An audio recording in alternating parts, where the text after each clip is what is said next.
Olá pessoal, tudo bem? Hoje eu tô com um probleminha na câmera, então vamos tocar direto, sem introdução, né, da aula. Hoje nós vamos começar o estudo dos motores, tá?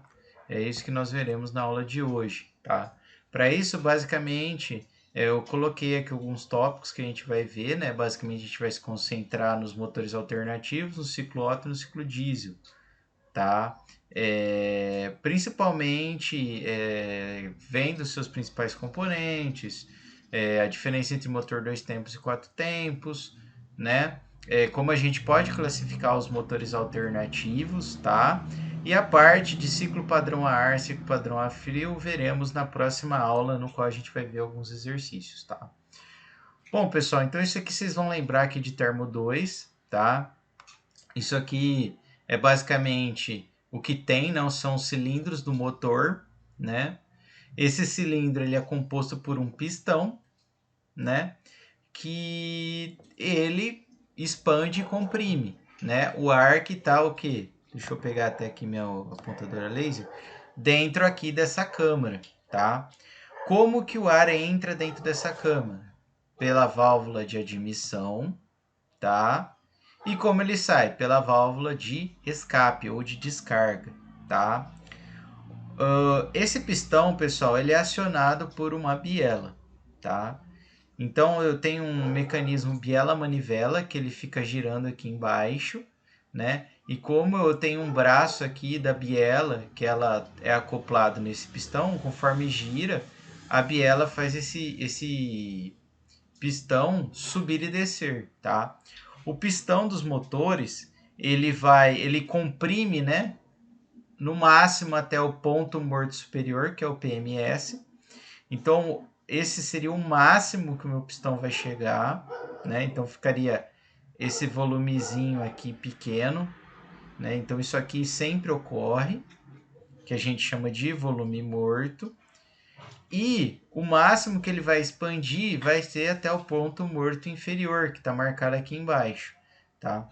Então, quando vocês ouvirem falar, o curso do pistão é esse, basicamente a distância entre o ponto morto superior e o ponto morto inferior. O que está acontecendo no ponto morto superior? A máxima compressão, né? Aqui no meu pistão, e no ponto morto inferior é a máxima expansão do meu pistão, tá? Qual o volume, né, de gás, né, de ar, de combustível que o meu pistão vai comprimir? É essa diferença. Por que não tudo? Porque essa parte aqui de cima, pessoal, ela vai sempre existir, né? A gente chama de volume morto, né? Sempre tem.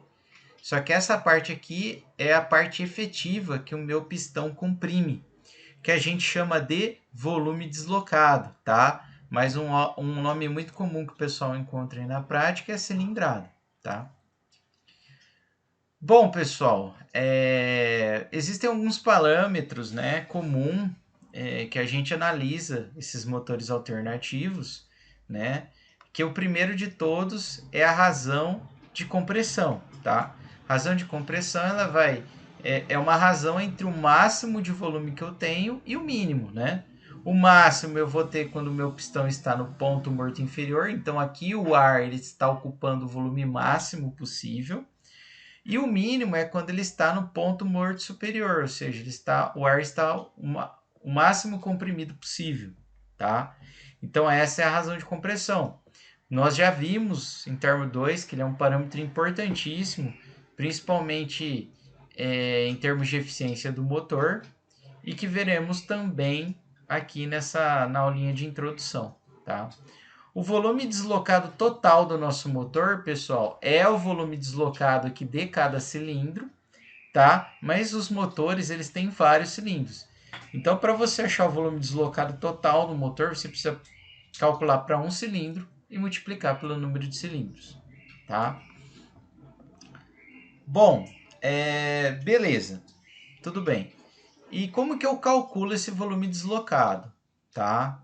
Aqui o livro que eu estou utilizando como referência, que é o do Brunetti, tem lá na biblioteca virtual, se vocês quiserem seguir. Ele calcula o volume deslocado como a área do meu pistão, πd² sobre 4, é a área da seção do meu pistão, vezes o curso, tá? Então, se eu quiser achar o total, né? Aqui está mostrando, né, pessoal? O curso ele denomina de S, né?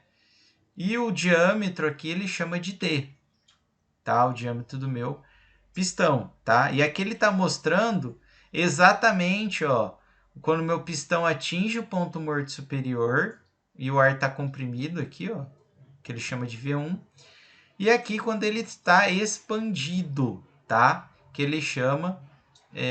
mentira, esse aqui é o V1, o outro é o V2, tá, pessoal? Perdão, acabei errando, tá? Veja que um é quando a posição da biela tá para cima, o outro tá para baixo, ok? Tá? Então, se você quiser achar o volume deslocado total do motor, multiplica pelo número de cilindros, que é o Z, ok?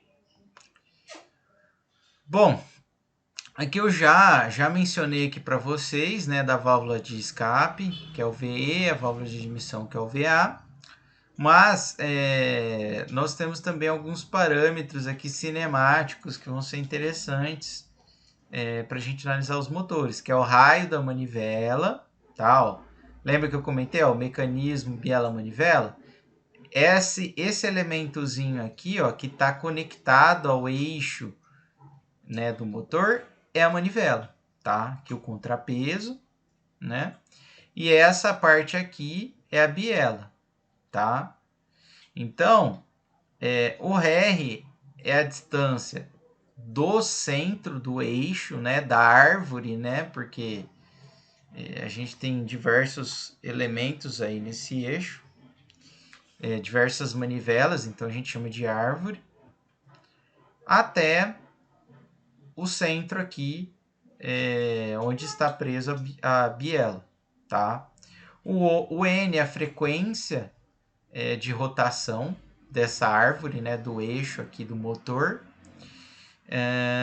E o ômega é a velocidade angular, tá? Qual que é a diferença de um para o outro, tá, pessoal?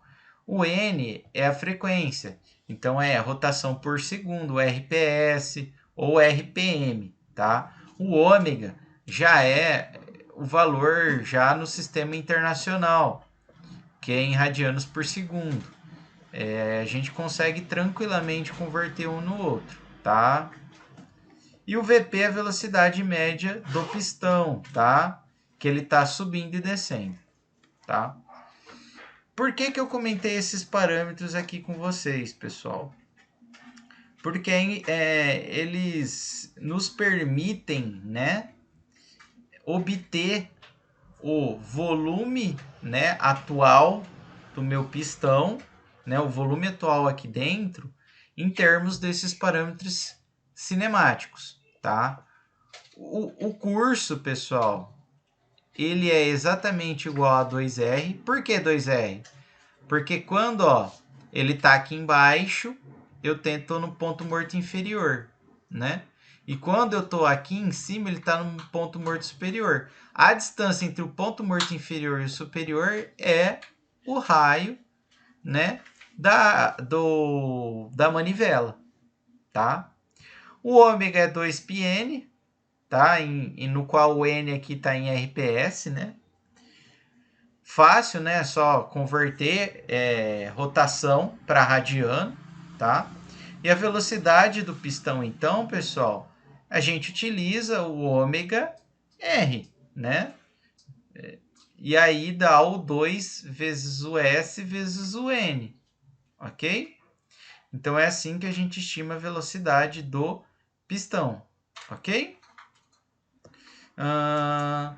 Bom, o ângulo, pessoal, e aí temos também esse ângulo alfa, tá? Esse ângulo alfa, na verdade, é ele que é medido, né, nos ensaios de motores. E a partir dele a gente consegue obter o volume atual ali, né, em que o motor se encontra, né? Eu falo esse volumezinho aqui mesmo, tá, pessoal? Que tem o combustível, ou o ar, né, ou uma mistura dos dois, tá? Bom, pessoal, então, esse ângulo aqui, alfa, ele é o ângulo no sentido aqui horário, né? Ou anti-horário, depende para onde está girando, entre esse eixo Y, tá? O eixo vertical, e a posição da manivela, ok? Então, por exemplo, o alfa está indicando aqui, ó, como está girando no sentido horário, a gente leva em consideração daqui para onde está a manivela, tá? Então, o que é interessante da gente perceber? Que aqui, ó, no início, ou seja, quando o meu pistão está no ponto morto superior, esse ângulo é 0, ok? Porque a biela vai estar aqui para cima. E quando esse ângulo é 180, ou seja, eu girei aqui 180 graus, a biela vai estar totalmente para baixo. E aí, o meu pistão vai estar no ponto morto inferior, tá? Isso é bacana, tá? O L vai ser o comprimento da biela, tá? E o X é a distância para o pistão atingir o ponto morto superior, tá? Aqui no desenho está mostrando o ponto superior aqui em cima, mas a gente sabe que não é isso que ocorre, tá? E aí, pessoal, nós vamos, na aula que vem eu vou mostrar para vocês como a gente chega nessa expressãozinha, mas ele consegue estimar o volume deslocado, né, a cilindrada, esse volume deslocado seria o volume atual ali do ar, em termos do V2, para quem não se lembra, o V2 é o volume morto, ok? Então, o volume deslocado vai ser sempre o volume morto, mais o que? A área do meu pistão vezes a distância que ele está da onde? Do ponto morto superior aqui, ok? E essa distância a gente pode estimar, tá? Pela lei dos cossenos, eu vou provar aí na próxima aula como é feito isso, né? Por meio dessa expressão aqui, que relaciona os parâmetros geométricos, ou seja, o raio da manivela e o comprimento da biela, e o ângulo alfa, né? Que é entre o eixo vertical, né? O Y aqui positivo, e a posição atual da manivela. Então, olha que interessante, pessoal. Então, sabendo disso, ó, o raio da manivela é um parâmetro constante, né? A manivela tem um tamanho. O L, que é o comprimento da biela, também é um parâmetro constante. Então, interessante essa expressão é que se eu conseguir medir a posição angular aqui da minha manivela, eu consigo saber o volume deslocado. Ou seja, eu consigo saber o meu volume que está lá dentro de ar. Olha que interessante. E é isso, pessoal, na verdade, que são feitos nos ensaios de motores, né? Eles não conseguem medir o volume de gás lá dentro. Eles medem sim a posição angular, né? Ou seja, esse ângulo alfa, e a partir desse ângulo alfa, eles estimam o volume ali dentro, tá, pessoal? Bom, então isso é um pouco da cinemática, tá? Agora vamos para a classificação, tá? Então, pessoal, a gente tem primeira coisa, classificação quanto à ignição. A gente tem a ignição por centelha ou por faísca, que é o motor Otto, que a gente chama até de MIF, ó, motor de ignição por faísca, MIF, né? E o motor de ignição espontânea, que é o motor diesel, que é o MIE, que o pessoal chama, tá? A diferença entre um e o outro se dá, né, principalmente em como ocorre a combustão, tá? No caso do motor Otto, pessoal, é necessário, né, uma fagulha, uma centelha, uma faísca para que ocorra a combustão do combustível, tá? Que é o que está mostrando essa figura aqui de cima, não sei se vocês estão vendo, ó, que é o que a vela faz, tá?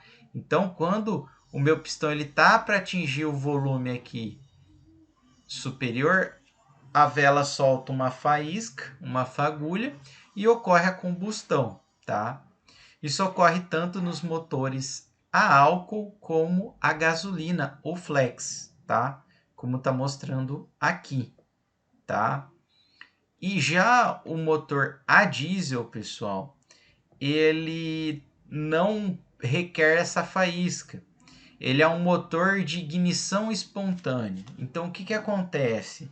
Conforme eu comprimo aqui o meu pistão, né, se eu estou comprimindo o ar, ele está aumentando a sua temperatura, tá?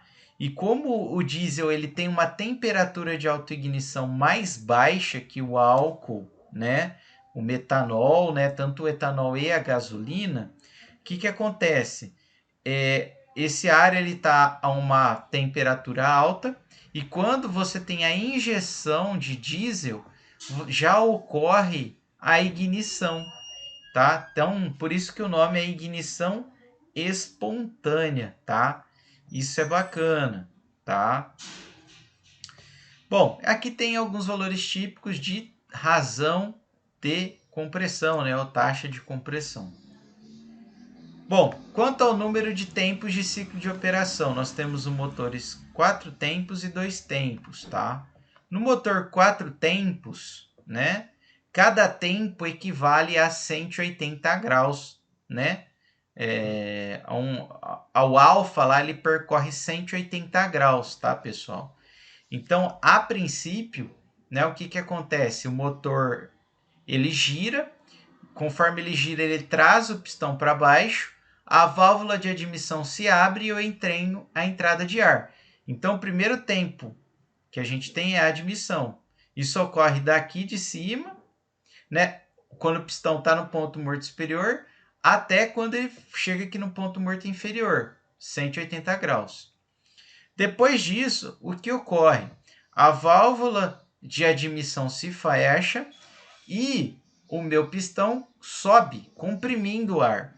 Então, nesse segundo tempo, ocorre a compressão, né? Daqui até lá em cima. Veja que aí completou o quê? A primeira volta, né? O primeiro ciclo. Feito isso, ocorre a combustão, né? Ou por uma faísca, ou por uma ignição espontânea, né? Isso faz com que ocorra a expansão do motor, tá? E no último tempo, ou seja, quando ele atinge o ponto morto inferior, a válvula de escape abre e o pistão ele faz esse movimento de compressão expelindo os gases provenientes da combustão, tá?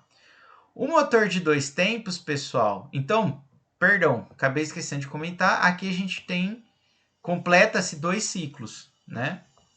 Um ciclo, 360 graus na admissão e compressão, e outro ciclo na expansão e no escape, tá? Bom, e aí nós temos o ciclo 2 tempos, tá? Esse motor é o motor de 4 tempos, é o padrão dos carros. O 2 tempos nós temos principalmente nas motos, tá?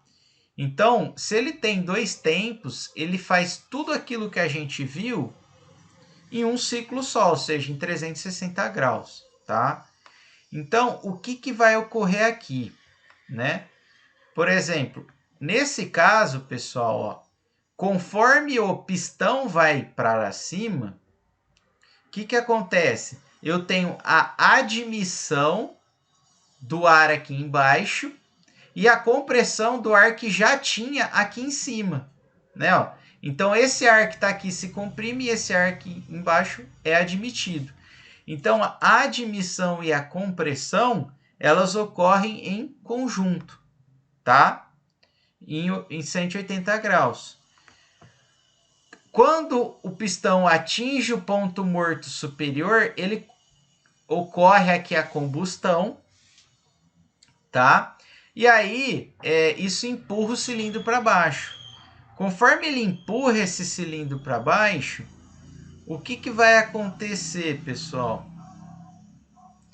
Eu vou ter o quê? A expansão, né? E conforme eu tenho a expansão, tá vendo essa porta C aqui? É uma porta, né? É um caminho, né? Vamos falar assim.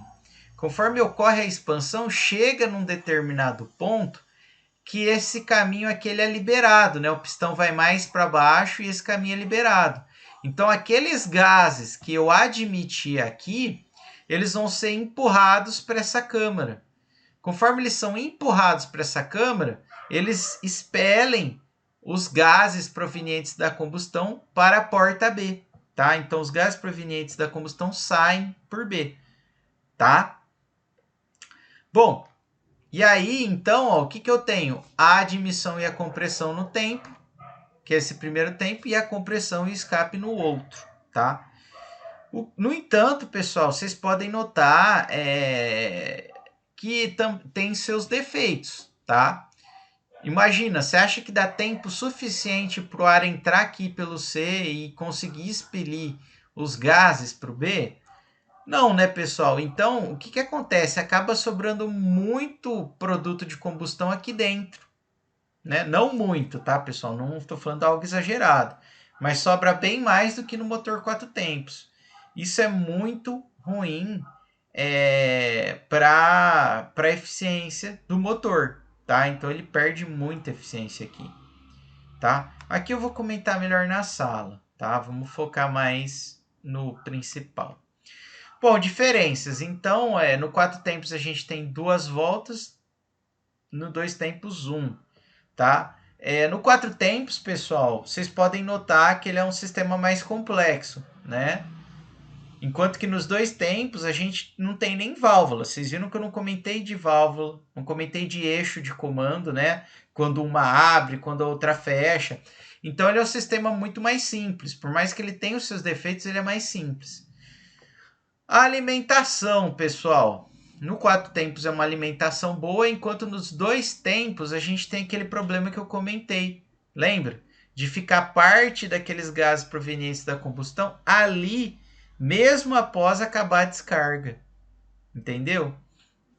Isso faz com que tenha uma mistura ruim lá, né? Para promover a próxima combustão. E além disso, eu preciso ter lubrificante, tá? No combustível, tá? Ou, na verdade, mistura-se antes de chegar aqui, tá? Isso também não é nada interessante, tá, pessoal? Em termos de eficiência, tá? Mas, então, as principais vantagens dos 2 tempos é que ele é simples, né? Mais leve, só que ele tem um rendimento inferior ao 4 tempos, tá? Tanto devido à lubrificação como aquela presença de gases ali, tá? Bom, quanto ao sistema de alimentação, tá, do combustível, a gente pode ter uma alimentação realizada por carburador, tá? Ok? Pessoal, acho que teve um slide que apagou aqui, hein? Bom, então alimentação de combustível por carburador. Próxima aula a gente reforça isso aqui. Quanto à disposição dos órgãos internos, tá? Normalmente, na verdade, são as disposições dos pistões, tá? A gente pode ter cilindros em linha, que é o que a gente está vendo aqui nessa primeira imagem. Tá vendo que estão todos os cilindros alinhados. A gente pode ter cilindros em V, tá vendo? Ó, que formam um V, ó. O 1, o 2 e o 3 está num sentido, enquanto o 5, o 6 e o 8 está em outro, né? Formando um formato de V mesmo. E a gente pode ter o boxer, que na verdade são sentidos opostos, tá? Aqui são os diagramas e aqui a gente tem exemplos, tá? Nesse caso aqui de um boxer, tá? E esse aqui é um sistema radial, tá? Bom, quanto ao sistema de arrefecimento, o motor ele pode ser arrefecido a ar ou a água, tá? Carro normalmente a água, né? Nós temos ali o fluido do radiador, né? E moto ar, né? Tanto que vocês sabem lá que se bater a perna ali onde fica o motor queima, né? Quanto à alimentação de ar, tá? Então a gente pode ter uma alimentação de ar naturalmente aspirado. O que significa esse naturalmente aspirado? Significa que o ar entra naturalmente no sistema. Então ele entra devido à pressão lá de dentro, quando o cilindro abaixa, ela ser um pouquinho menor que a atmosférica. Então entra o ar na pressão atmosférica, tá? depois veremos que isso tem as suas desvantagens, tá? Ou eu posso ter uma alimentação forçada de ar, né? Que é esse sobrealimentado. Então eu tenho algum mecanismo que força a entrada de ar, tá? Por que que isso é interessante? Porque aí o ar ele já entra a uma pressão maior. Quando ele entra a uma pressão maior, pessoal, eu consigo melhorar a eficiência do meu motor, tá? Isso pode ser feito pelo turbocompressor ou até mesmo por outro tipo de compressor. Como que isso é feito? Aqui tem um esqueminha na direita mostrando isso, tá? Então, basicamente, o que acontece? Quando eu expilo, não sei nem se existe essa palavra, o ar aqui pelos gases de escape, eu tenho uma turbininha. Então, o ar vai passar por aqui e vai girar essa turbininha. Conforme gira essa turbininha ela é acoplada num compressor, né? E aí, o que que acontece? Turbina girou, o compressor girou. Ixi, na verdade, estou até mostrando errado aqui, né, pessoal? A turbina está aqui na esquerda e o compressor está na direita. Então, conforme sai aqui o ar, a turbina gira. Como ela tem um eixo acoplado nesse turbocompressor ou nesse compressor, ele vai puxando o ar da admissão. Então, o ar já entra aqui com uma pressão maior do que a atmosférica, tá? E também temos quanto à relação entre diâmetro e curso, tá? Quando o motor é quadrado, o diâmetro do pistão é igual ao curso, tá? Ele normalmente é utilizado para motores econômicos, tem bom desempenho em qualquer rotação.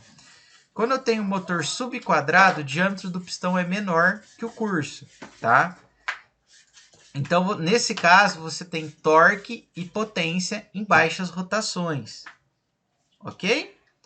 Tá? Só para a gente ter uma noção aqui, ó, pode ver que isso ocorre principalmente em motores um pouco mais potentes, né?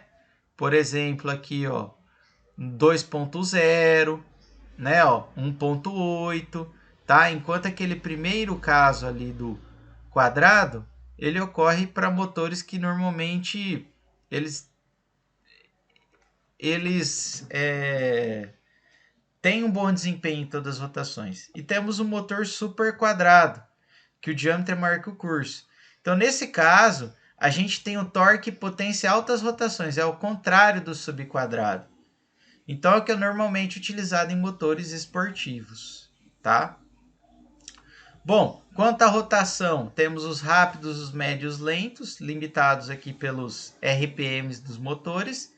E também lá na Europa, normalmente é utilizada essa classificação quanto à potência específica, porque nela, por meio dessa classificação, é possível identificar o consumo, né, e a emissão de poluentes nos motores do ciclo diesel, tá? Então, isso aqui normalmente é utilizado para o ciclo diesel, tá?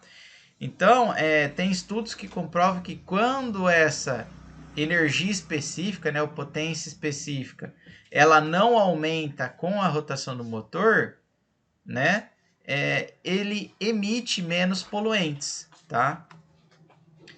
Bom, pessoal, espero que vocês tenham entendido. Na próxima aula a gente faz alguns exercícios e aborda mais aquela parte de fórmulas, tá? Até a próxima.